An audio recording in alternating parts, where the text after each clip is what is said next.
Sejam bem-vindos ao canal 5 Mais. Você sabia que a maioria das pessoas que assistem os nossos vídeos ainda não é inscrita do canal? Poxa, só da gente estar narrando isso aqui sem utilizar aquelas vozes irritantes de inteligência artificial, já vale o teu like e a tua inscrição, não vale não? Se você gostar do conteúdo, sinta-se à vontade para se inscrever, mas se você já é da nossa comunidade, já deixa o like na confiança aí e bora pro vídeo de hoje. No YouTube, algumas discussões entre criadores de conteúdo acabaram ultrapassando o limite das redes sociais e se transformaram em polêmicas que chamaram a atenção de milhões de pessoas. Teve processo na justiça, acusações graves, agressão, disputa milionária e debate religioso que quase termina em ringue. E no vídeo de hoje vamos relembrar 5 das maiores tretas entre youtubers brasileiros e entender como cada uma começou, o que aconteceu ao longo da história e quais foram as versões apresentadas pelos envolvidos. Monark e Igor 3K. O Monark e o Igor já eram youtubers no mundo gamer antes mesmo de criarem o Flow Podcast em 2018. Não só o programa virou um dos maiores do Brasil, mas eles também mudaram o cenário de criação de conteúdo no país. Só que em 2022, tudo mudou. Depois das declarações polêmicas do Monark, ele deixou o Flow e patrocinadores saíram, nascendo então o chamado Monark Day. Depois disso, os dois fizeram um acordo que nunca tinha sido divulgado até então. Só que recentemente, o Monark começou a jogar o negócio no ventilador. Ele afirma que o Igor não estaria cumprindo o combinado e que ele estaria sendo prejudicado financeiramente. Foi aí que o Igor então respondeu. Ele disse que o Monark teve a ideia do Flow, mas que o projeto só cresceu porque ele investiu, montou a estrutura e trouxe convidados que já eram populares no cenário. E isso ajudou a transformar o Flow no sucesso que ele virou. O Igor também afirmou e relembrou que após essa crise de 2022, o Flow perdeu todos os patrocinadores e praticamente recomeçou do zero. O Monark disse que ele já tinha algo para trabalhar. Sobre o dinheiro, afirmou que os dois assinaram na verdade um aditivo, reduzindo temporariamente os pagamentos por causa da situação da empresa e que o acordo continuou sendo cumprido até então. E no fim, seguem as duas versões. O Monark dizendo que o combinado não está sendo respeitado e o Igor garantindo que está apenas cumprindo aquilo que estava no contrato. E aí, o que vocês acham que vai acontecer a partir daí? Bruxo Malagueta e Alberto Dávila.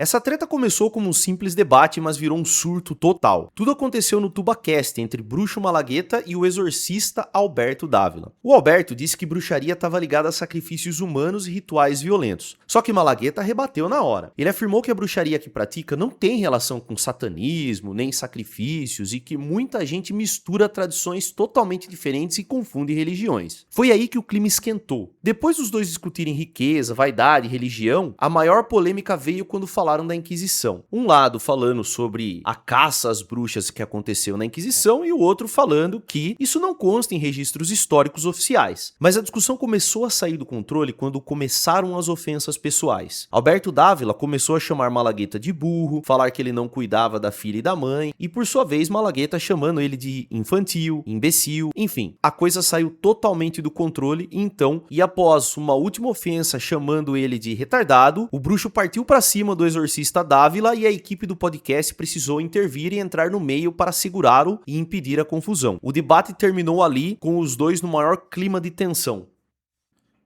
Super Xandão e Bianquinha.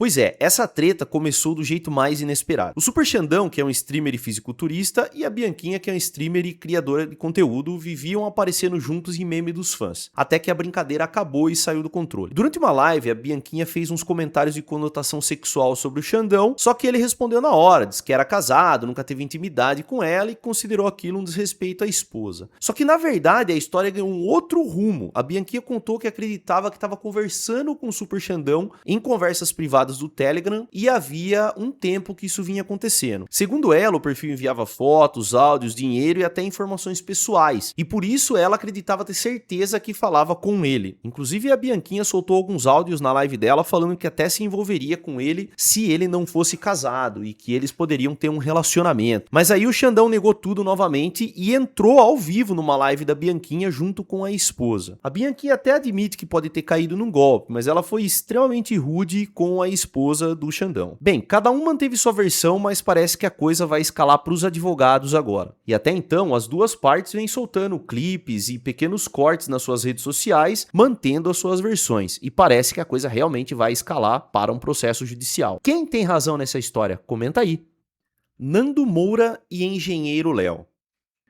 Pois é, meus amigos, a próxima treta explodiu depois de um episódio que viralizou na internet, né? Os dois sempre trocaram farpas e sempre se ofenderam mutuamente na internet. Mas só que o Nando Moura acabou levando um tapa do engenheiro Léo num encontro de carros que eles estavam participando. Os dois se encontraram nesse evento em Águas de Lindóia e a cena rapidamente dividiu opinião nas redes. O próprio Nando no passado tinha falado que se fosse provocado de certa forma poderia até reagir com violência. Em algumas ocasiões chegou até a falar em dar uma cadeirada, que foi aí uma referência ao que aconteceu aí com, se eu não me engano, com o Datena. Enfim, a treta tá dividindo a opinião do público, né? Boa parte da galera que defende o engenheiro Léo falou que o tapa foi pouco e boa parte da galera que defende o Nando Moura falou que realmente ele foi cristão e defendeu suas posições do jeito que ele sempre faz. E agora o Nando Moura resolveu tirar umas férias no Japão com a família e parece que a coisa vai dar uma esfriada. E aí, o que você acha dessa treta? Felipe Neto e Antônia Fontinelli.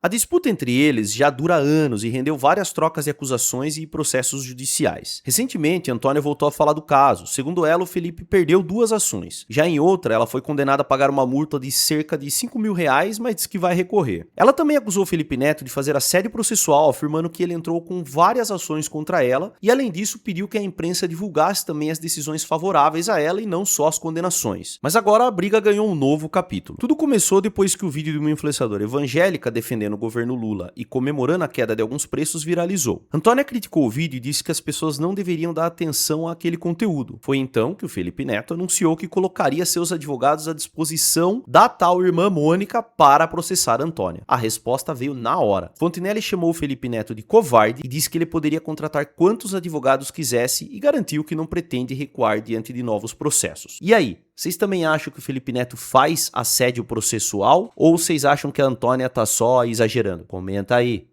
Bem, e depois de tudo isso, qual dessas tretas aí se acompanhou ou tá acompanhando de perto? E na sua opinião, qual foi a mais absurda de todas? Conta aqui nos comentários o que você achou e se existia algum detalhe importante que ficou de fora, também pode compartilhar sua opinião. E se a gente esqueceu de alguma treta, também comenta aí. Não esquece de deixar o like para moralizar o vídeo e eu vou ficando por aqui. Obrigado pela companhia, grande abraço e até o próximo vídeo.